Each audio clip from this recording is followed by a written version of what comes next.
Salut les potes! Sur pas mal de détecteurs de métaux, vous avez une indication de la profondeur de détection. Qu'est-ce que c'est? C'est une jauge qui généralement s'appelle DIP et qui va vous indiquer la profondeur à laquelle est touché l'objet. Cette jauge, elle va servir à plusieurs choses, mais je vous le dis tout de suite, elle n'est pas vraiment exhaustive. C'est-à-dire que s'il vous indique que la cible est entre 5 et 10 cm, eh bien, c'est peu probable qu'elle s'y trouve vraiment. Pourquoi? Parce que ça va dépendre de la taille de l'objet, de son orientation dans le sol, mais également des perturbations du sol. La jauge DIP, elle va quand même nous servir. Plus la jauge se remplit, plus la cible semble être profonde. Ça peut aussi nous indiquer des grosses cibles. Si vous avez un gros ferreux, par exemple, vous remarquerez que la jauge se remplit à fond. Donc en recoupant entre le son, sa force, sa longueur, sa saturation, plus cette indication de profondeur, vous avez la possibilité de détecter les gros ferreux profonds qui pourraient sonner correctement sur votre détecteur. Mais il n'y a que la pratique, les potes, pour pouvoir comprendre ce que je vous ai expliqué. En tout cas, vous avez les bases, c'est très simple, il n'y a pas à chercher plus compliqué que ça. Cette jauge de profondeur ne vous donne qu'une indication supplémentaire qui,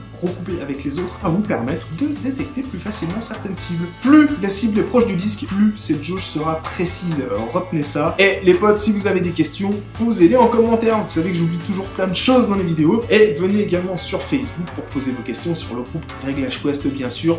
Ciao les potes!